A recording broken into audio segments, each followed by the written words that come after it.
Los padres no ven la hora de que su hijo pronuncie su primera palabra. ¿Será mamá o será papá? Si bien les encanta escuchar esa primera palabra, una palabra de la que pronto se cansarán es ¿por qué? ¿Por qué es azul el cielo? ¿Por qué tengo que ir a la escuela? ¿Por qué tengo que dormir la siesta? ¿Por qué esto y por qué aquello? Algunas son fáciles de responder y otras no. Las preguntas del por qué pueden agotarnos. Pueden ser frívolas e irritantes al venir de un niño, pero algunas son importantes y deben ser preguntadas. Así que aquí hay una. ¿Por qué observa usted los días festivos que observa? Y aquí hay otra. ¿Por qué es importante esta pregunta? En esta segunda parte de esta serie de 3 partes de los días santos bíblicos, responderé a estas preguntas. También explicaré uno de los eventos más incomprendidos encontrados en la Biblia. ¿Qué pasó en el día de Pentecostés? ¿Qué significa hablar en lenguas? ¿Qué es exactamente el don de lenguas? ¿Y deberían los cristianos participar en esta práctica moderna que se ve en tantas iglesias convencionales de hoy? Responderé a estas preguntas y más en el programa de hoy. No creo que quiera perdérselo. Acompáñenos.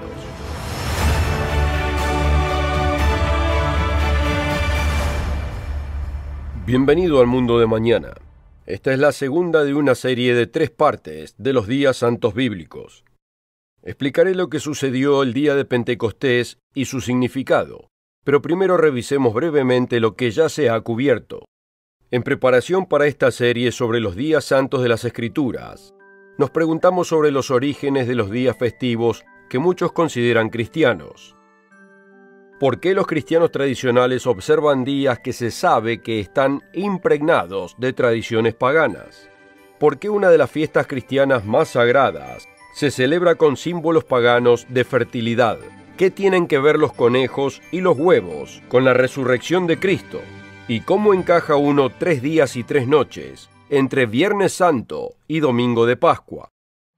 Luego, comenzando esta serie de 3 partes de los días santos bíblicos, señalé que hay 7 festividades anuales que Dios le dio a la antigua Israel. Jesús, sus apóstoles y la Iglesia de Dios del primer siglo también guardaron estos días. Las 2 primeras festividades son la Pascua y los días de panes sin levadura, y explican los primeros pasos en el plan de salvación de Dios para la humanidad. Como se explicó, Jesús fue crucificado el día de la Pascua. Y así como la antigua Israel se salvó con la sangre de un cordero, así nos salva el verdadero Cordero de la Pascua, Jesucristo, cuya sangre fue derramada el día de la Pascua. Esto se confirma en 1 Corintios 5, versículo 7. Dice: porque nuestra Pascua, que es Cristo, ya fue sacrificada por nosotros. Muchos piensan que la muerte de Cristo es todo lo que necesitamos saber, pero la Biblia dice lo contrario. Después de la Pascua en Egipto, Israel todavía estaba en esclavitud. Para ser libres, tuvieron que abandonar Egipto. Y del mismo modo, debemos responder al sacrificio de muerte de Cristo dejando Egipto, que representa al pecado. Debemos arrepentirnos, reconocer el pecado y sacarlo de nuestra vida. Contrario a la creencia popular, la salvación no es un evento único, sino un proceso, como se ve en 1 Corintios 1, versículo 18. Porque para los que se pierden, el mensaje de la cruz es locura, pero para nosotros que somos salvos, es poder de Dios. Tenga en cuenta que otras traducciones dicen, los que estamos en camino de salvación o los que van a salvarse. Esto indica que lleva tiempo. Pero ¿cómo se lleva a cabo este proceso? Romanos 5, del 8 al 10, explica: mas Dios muestra su amor para con nosotros, en que siendo aún pecadores, Cristo murió por nosotros. Pues mucho más, estando ya justificados en su sangre, por haber perdonado nuestros pecados pasados, por él seremos salvos de la ira. Porque si siendo enemigos fuimos reconciliados con Dios por la muerte de su Hijo, mucho más, estando reconciliados, seremos salvos por su vida. Esto introduce otra vez la pregunta, ¿cómo? ¿Cómo nos salva la vida de Cristo? La respuesta se encuentra en Gálatas 2, versículo 20. Citaré aquí la versión Reina Valera. Con Cristo estoy juntamente crucificado, y ya no vivo yo, mas vive Cristo en mí. Y lo que ahora vivo en la carne, lo vivo en la fe del Hijo de Dios, el cual me amó y se entregó a sí mismo por mí. La fe de Cristo debe estar en nosotros. Pero ¿cómo puede ser esto? ¿Y qué tiene esto que ver con Pentecostés, el tema de hoy? ¿Cómo es que somos salvos por la vida de Cristo? Se da cuenta, amigo, que estas son preguntas de importancia crítica y que las respuestas se encuentran en los días santos bíblicos. No se encuentran en los días comúnmente considerados cristianos. ¿Por qué? Si usted quiere la vida eterna, usted debe saberlo, y responderé estas preguntas en un momento. Hoy estamos viendo el segundo de la serie sobre los días santos bíblicos. Esta segunda parte en esta serie es muy importante respecto a los días festivos que generalmente se consideran cristianos. Se nos presenta el día de Pentecostés, cuando Israel salió de Egipto. Esto fue cuando Dios hizo un pacto con Israel y les dio los 10 mandamientos. Una definición de un pacto es un acuerdo entre dos partes. En este caso fue un acuerdo matrimonial. Por la parte de Dios, Él sería un esposo para Israel y bendeciría a la nación con prosperidad, buena salud y paz. Por parte de Israel, sería una esposa obediente y mantendría sus mandamientos, especialmente los 10 mandamientos. La historia muestra que Israel no cumplió con su parte. Eran infieles hacia Dios y Él se divorció de ella. La razón por la que Israel falló se encuentra en Deuteronomio 5, versículo 29. ¿Quién diera que tuviesen tal corazón que me temiesen y guardasen todos los días todos mis mandamientos, para que a ellos y a sus hijos les fuese bien para siempre? Sí, querían las bendiciones que Dios ofreció, pero la obediencia estaba lejos de sus corazones. Hoy no es diferente.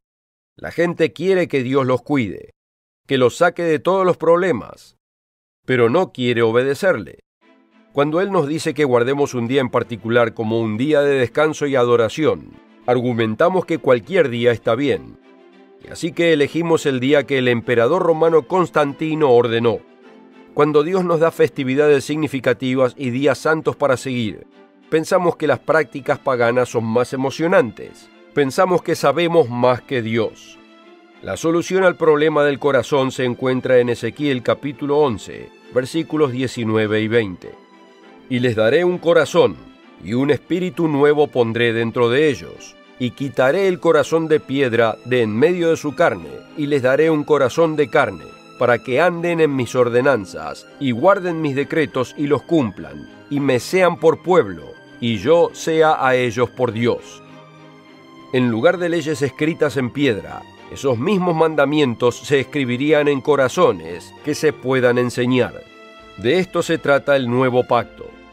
El apóstol Pablo cita al profeta Jeremías y muestra que el problema no es la ley, sino el corazón del hombre. Hebreos 8, principio del versículo 7. Porque si aquel primero hubiera sido sin defecto, ciertamente no se hubiera procurado lugar para el segundo, porque reprendiéndolos dice: He aquí vienen días, dice el Señor, en que estableceré con la casa de Israel y la casa de Judá un nuevo pacto. No como el pacto que hice con sus padres el día que los tomé de la mano para sacarlos de la tierra de Egipto, porque ellos no permanecieron en mi pacto, y yo me desentendí de ellos, dice el Señor. Aquí está el nuevo pacto. Pablo continúa en el versículo 10. Por lo cual este es el pacto que haré con la casa de Israel después de aquellos días, dice el Señor. Pondré mis leyes en la mente de ellos, y sobre su corazón las escribiré, y seré a ellos por Dios, y ellos me serán a mí por pueblo. La fiesta de Pentecostés llegó 50 días después de la resurrección de Cristo, y justo cuando había ocurrido algo espectacular en el monte Sinaí, sucedió algo espectacular en Jerusalén en ese primer Pentecostés después de la resurrección. El segundo capítulo de Hechos describe cómo Dios derramó su espíritu sobre los creyentes que estuvieron presentes y observando el día. Dios le dio los 10 mandamientos a Israel escritos en tablas de piedra. Ahora le daría al Espíritu Santo que escriba esas mismas leyes en la mente y en el corazón.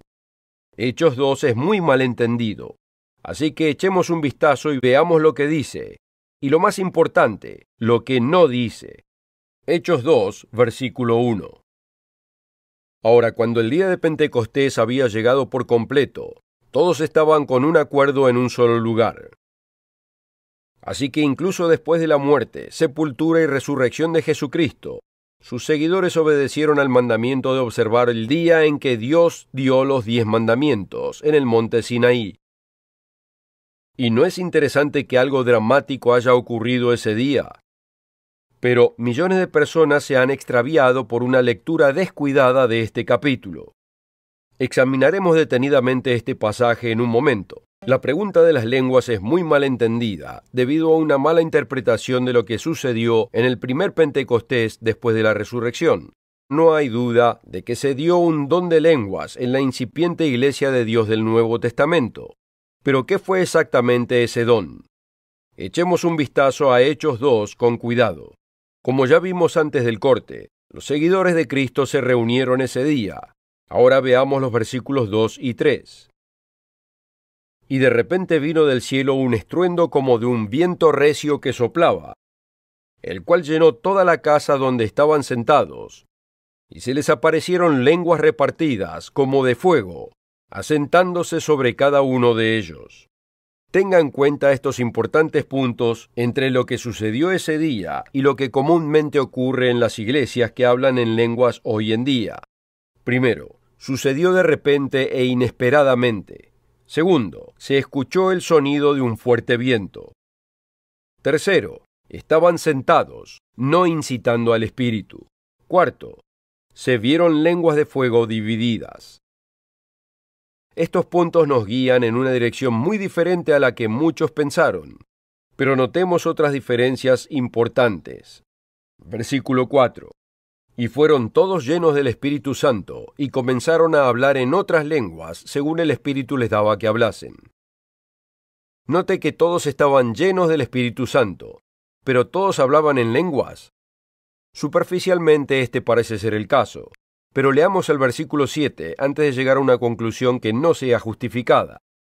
Y estaban atónitos y maravillados, diciendo, mirad, ¿no son galileos todos estos que hablan?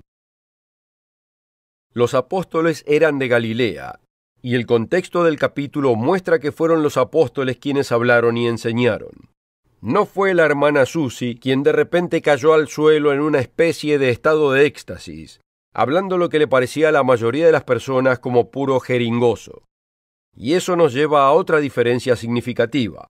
Las lenguas habladas por los apóstoles eran lenguas conocidas. Aquí está en los versículos 5 y 6. Moraban entonces en Jerusalén judíos, varones piadosos de todas las naciones bajo el cielo. Y hecho este estruendo, se juntó la multitud, y estaban confusos porque cada uno les oía hablar en su propia lengua. Y para aclarar aún más, el autor enumera más de 15 idiomas y dialectos étnicos y regionales, comenzando en el versículo 8. ¿Cómo pues les oímos nosotros hablar cada uno en nuestra lengua en la que hemos nacido? Partos, medos, elamitas, y los que habitamos en Mesopotamia, en Judea, en Capadocia, y en el Ponto y en Asia, en Frigia y Panfilia, en Egipto y en las regiones de África, más allá de Cirene, y romanos aquí residentes, tanto judíos como prosélitos, cretenses y árabes. Les oímos hablar en nuestras lenguas o lenguajes las maravillas de Dios. Obviamente estas no eran lenguas desconocidas y no se parecían nada a lo que se ve entre los servicios religiosos de hoy, donde se habla en lenguas. Además hay algo igualmente importante que se pasa por alto: el mensaje de ese día. Esto no sucedió en el vacío. La expresión «en la casa donde estaban sentados» es una referencia a uno de los pórticos en el templo, y una gran multitud se dio cuenta cuando escuchó el sonido de un viento poderoso y cuando vieron manifestaciones de lenguas de fuego.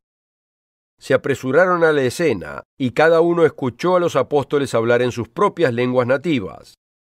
Parece que el milagro fue tanto en la audición como en el habla, como si una persona hablara, pero varias personas escucharan en sus propios idiomas diferentes. Muchos creen que hablar en lenguas es una prueba de tener el Espíritu Santo. ¿Pero es así? No hay duda de que algunas personas en la iglesia primitiva hablaron en lenguas, es decir, lenguajes, al recibir el Espíritu Santo. Pero como hemos visto, hablar en lenguas es muy diferente de lo que se practica hoy en día. Además, no hay un solo párrafo en la Biblia que diga que se requiere hablar en lenguas para la salvación. Entonces, ¿cómo se sabe si él o ella ha recibido el Espíritu Santo? El mensaje dado por el apóstol Pedro en ese día fue de arrepentimiento. Cuando su audiencia entendió su complicidad en matar al Mesías, le preguntaron: «Varones, hermanos, ¿qué haremos?». Y la respuesta fue inequívoca. Pedro les dijo: «Arrepentíos y bautícese cada uno de vosotros en el nombre de Jesucristo para perdón de los pecados, y recibiréis el don del Espíritu Santo». Arrepentirse significa darse la vuelta e ir en otra dirección. Recibir el Espíritu Santo no es cuestión de incitarlo, sino de arrepentirse y obedecer a Dios. Y como este versículo que acabamos de leer explica, el arrepentimiento es seguido por el bautismo. Debemos cambiar de una vida impía a una vida que obedezca a la ley de Dios. Léalo por sí mismo en Hechos 5:32. Y nosotros somos testigos suyos de estas cosas, y también el Espíritu Santo, el cual ha dado Dios a los que le obedecen. Así es, contrariamente a lo que le pueden haber dicho, se requiere obediencia. Un segundo apóstol, en este caso Juan, confirma esto en un lenguaje fácil de entender. 1 de Juan 2, versículos 3 y 4.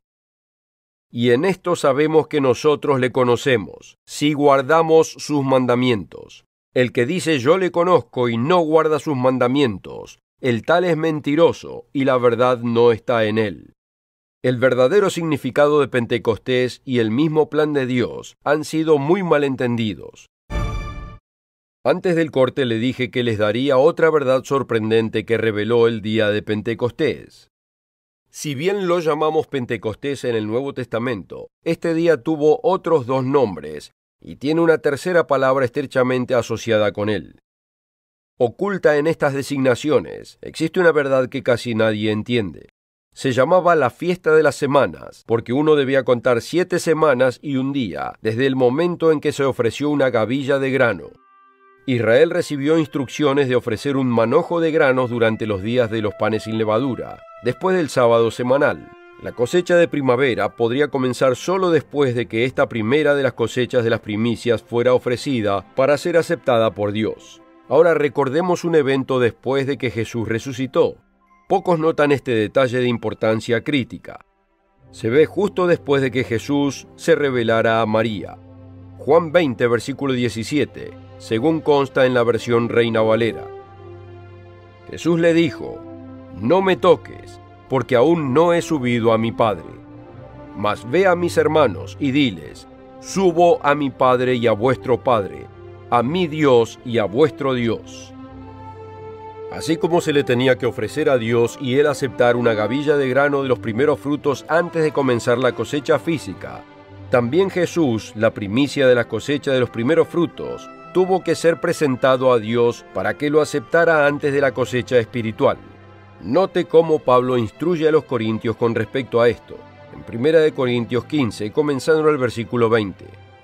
«Mas ahora Cristo ha resucitado de los muertos, primicias de los que durmieron es hecho. Porque así como en Adán todos mueren, también en Cristo todos serán vivificados. Pero cada uno en su debido orden. Cristo las primicias, luego los que son de Cristo en su venida». Note que hay un orden de resurrecciones. Cristo las primicias, después los que son de Cristo en su venida. Pentecostés se llama la fiesta de la cosecha y se asocia a las primicias. Aquí está en Éxodo 23, versículos 15 y 16. Dice: «Guardarás la fiesta de la siega, los primeros frutos de tus labores que hubieres sembrado en el campo». Como hemos visto, la ofrenda de gavilla mecida representa a Cristo. La fiesta de la cosecha llega 50 días después y representa a aquellos de nosotros que somos de Cristo en su venida. Esta es la razón por la cual somos contados como primicias en numerosas escrituras del Nuevo Testamento. Queridos amigos, ¿entienden el significado de esto? Hay una cosecha de primicias. Está representado por una pequeña cosecha agrícola en Israel. Una cosecha mucho mayor viene al final del año. Hablando espiritualmente, no todos son parte de esta pequeña cosecha. Sin embargo, es la voluntad de Dios que todas las personas tengan una oportunidad de salvación. Daré esa parte emocionante de la historia en el programa final de nuestra serie de los días santos bíblicos. Las últimas 4 fiestas dan una idea del asombroso plan de Dios mediante el cual Él les da a todos una oportunidad de salvación. Se lo daré la próxima vez. Pero antes de terminar, veamos cómo los Hechos 2, versículos 36 al 38, resume el significado de estas 3 primeras fiestas bíblicas. El apóstol Pedro predicó un mensaje muy poderoso en el primer día de Pentecostés después de la resurrección. En él condenó a los judíos que escucharon su mensaje de que eran culpables de matar al tan esperado Mesías. Fueron compungidos de corazón y preguntaron: «Varones, hermanos, ¿qué haremos?». Observe cómo al concluir el poderoso sermón de Pedro, encontramos la Pascua, reconocimiento de Cristo como el verdadero Cordero que derramó su sangre por nosotros. Panes sin levadura, nuestra respuesta de arrepentirse seguida por el bautismo. Y Pentecostés, la venida del Espíritu Santo para escribir las leyes de Dios en las mentes y en los corazones de sus primicias. Sepa pues ciertísimamente toda la casa de Israel, que este Jesús a quien vosotros crucificasteis, Dios le ha hecho Señor y Cristo.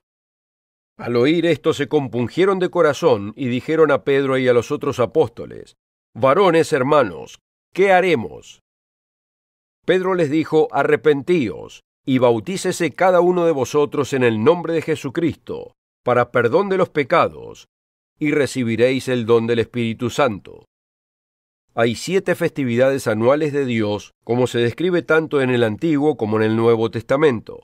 Las siguientes 4 aún no se han cumplido, y revelan eventos espectaculares que ocurrirán en un futuro cercano. Las explicaré la próxima semana en la última de esta serie. Mientras tanto, asegúrese de pedir su copia gratis del folleto Restauración del Cristianismo Original. No espere, hágalo antes de que se olvide. Hasta entonces, que la paz y la verdad del Dios Todopoderoso y Jesucristo estén con usted.